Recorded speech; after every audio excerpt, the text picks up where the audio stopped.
Hello everyone, this is Highlander from MTG Cardsmith doing another custom Magic the Gathering card review, and today we're reviewing another card by TGBC for his set Gakuren. And what do we got here? We've got a 5-mana blue Planeswalker, Shrodinger, named after, I've heard a lot about Shrodinger and his cat, but let's just do a quick, look at that in my search, Shrodinger Honkai. Shrodinger, let's do a quick little brief overview of Shrodinger. Nobel Prize winning Australian Irish physicist who developed a number of fundamental results in quantum theory. All right, great. Schrodinger equation, cool. I probably knew that, but just sort of escaped my memory. So, all right, so here we have Schrodinger Quanta Doctor. So that fits in with Schrodinger, the old Schrodinger. No umlaut here, but, I know MTG Cardsmith has some issues. Let's do a quick comparison here. So here's Mr. Schrodinger. Let's take a look.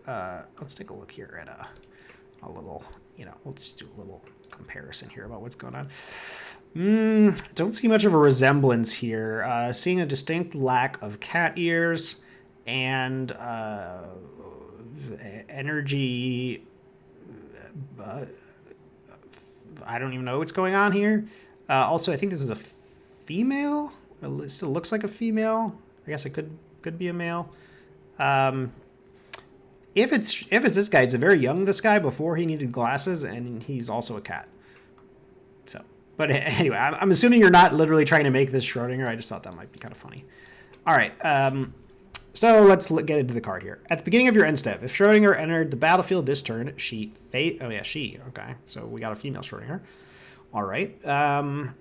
If Schrodinger enters the battlefield this turn, she phases out. Okay, so that's the same thing as the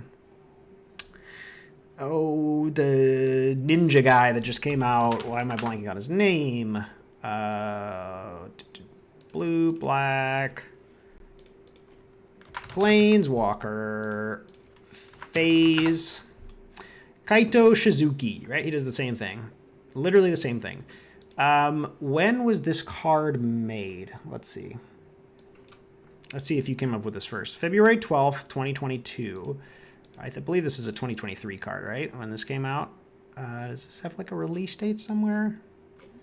Release date. Oh, maybe it was 2022.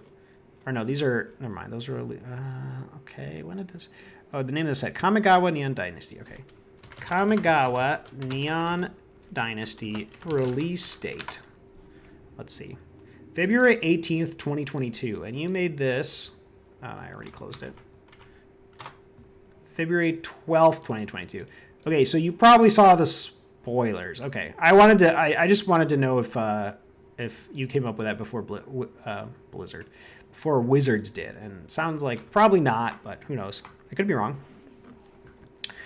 All right. Anyway, so she does the same thing as Kaito Shizuki. I can't remember.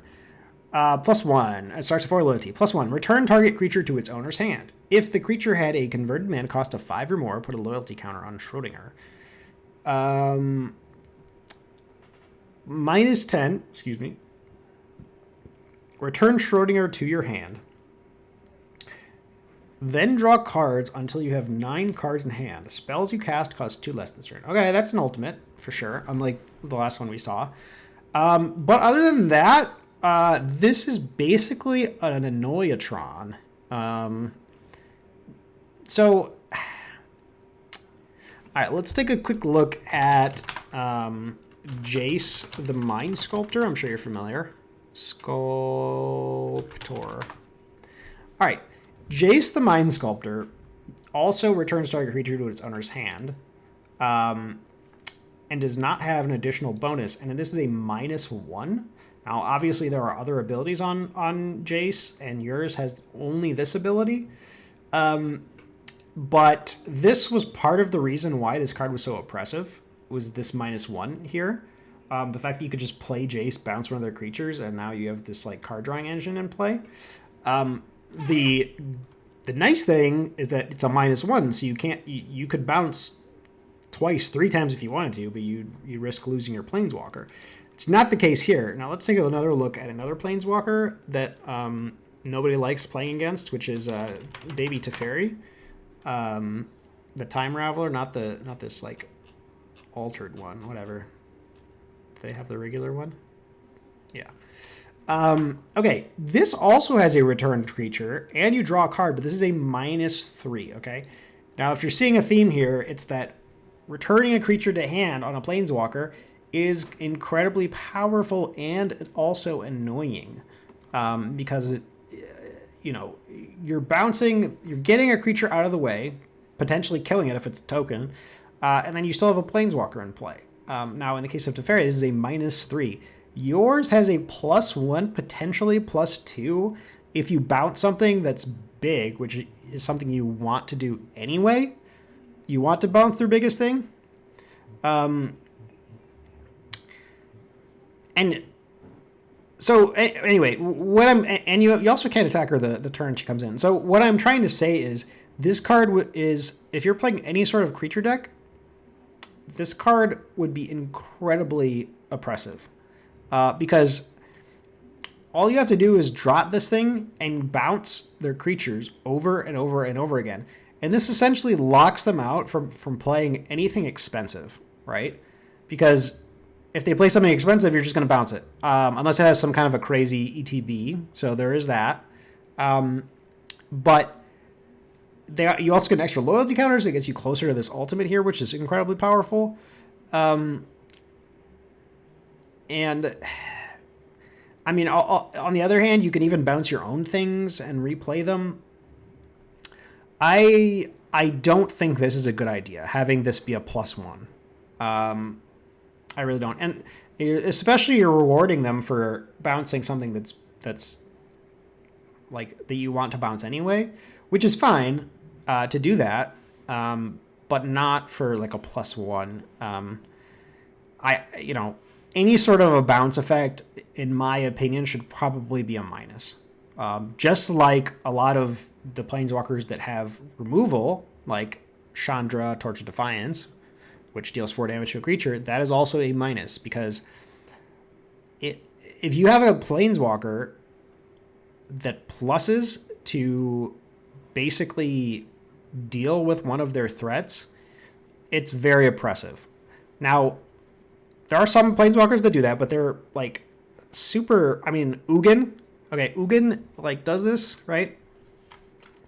Screefall. Ugin, where are you? So Ugin does this, but he only deals 3 damage. Okay, and this is a +2, and he's 8 mana, for crying out loud. Plus, and this is like a win condition Planeswalker, right? And the other thing is, like, when you play Ugin, like, yeah, you wipe their board. Yes, you start dealing 3 damage to anything, but at least there's a chance they can do something, right? You can play something that doesn't die to this 3 damage, and maybe Ugin's a little bit too low at that point to there's like a chance here that you can actually do something about this card. And yeah, I mean, yes, you can swarm around this guy, you can kill him with a removal spell, but anyway, the point I'm making is this is unconditional get a creature off the board for a plus effect, which makes this card just very oppressive. So that's my whole spiel on that. So I don't think that is a good idea. And especially you have this not on top of that, you have this built-in defensive measure here of her phasing out. So, like, not only can you bounce their creature, but they can't kill it in response, and then on the next turn you get to bounce again. And then combine that with other things, and you get to cast other cards now. I think it's too much, even for 5 mana. So, yeah, you got to be careful about things like this. So,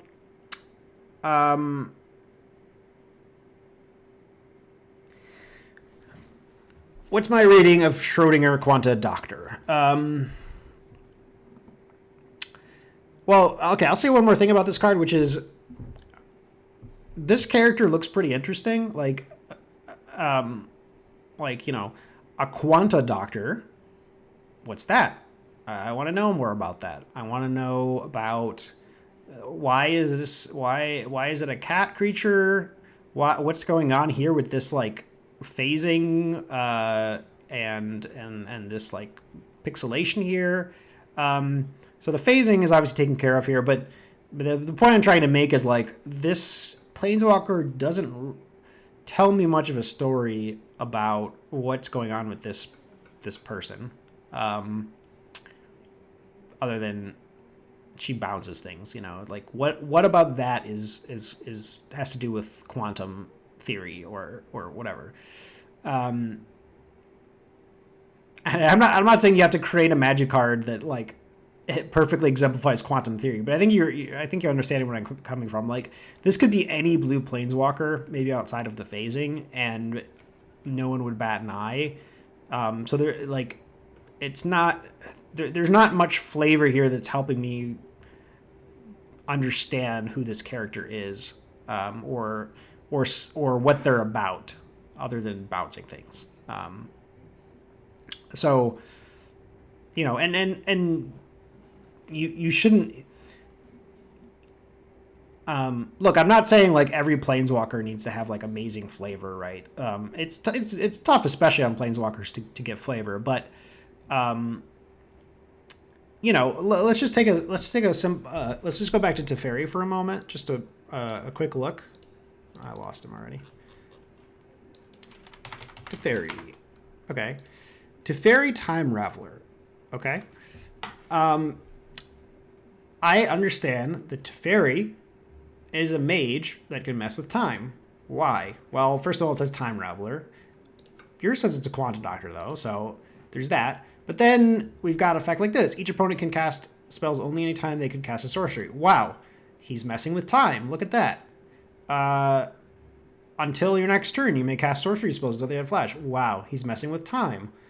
-3. Return up to one target artifact, creature, or enchantment to its owner's hand. Draw a card. It kind of gets there, right? You're like rewinding something. So Teferi, while it doesn't necessarily tell me anything about the Teferi, the person, it does tell me something about how he uses his magic, right? What kind of magic he uses, what he's good at. And here, he's good at time manipulation, right? Let's take a look at Garruk. Garruk does all kinds of beastie things, right? Garruk loves beasts. He plays beasts.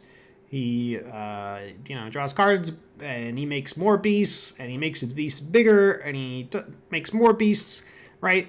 We know that Garruk is a beast man. He's a beast master. He does beastie things. He even goes through this little arc, but, you know, I'm not expecting you to do that for a one-off planeswalker. But you get what Garruk's all about, is what I'm trying to say. And Shrodinger, you know, the phasing's kind of neat. And so that kind of gets there. But, like, this return thing... And it's a Quanta Doctor. It's a little bit hard for me to decipher exactly what this character is about, how they use their abilities. You know, because it's like, okay, you got the phasing thing, which that makes sense. I kind of like that. It has to do with, you know, you can kind of tie that to quantum theory a little bit. And, you know, you've got this sort of art that looks like they're phasing, which is really cool. But then all of a sudden you get to this where it's like, okay, well, you're just bouncing something. I don't really know what that has to do with anything. And then here it's like, okay, well, now you're drawing cards and your spells are cheaper. So, like, what does that have to do with it?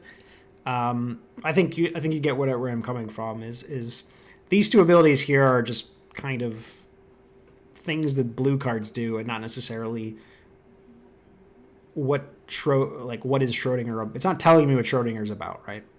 So anyway, sorry, that was long-winded. All right, ultimately, this card, I think I have to give it I'll give this one a 5 out of 10.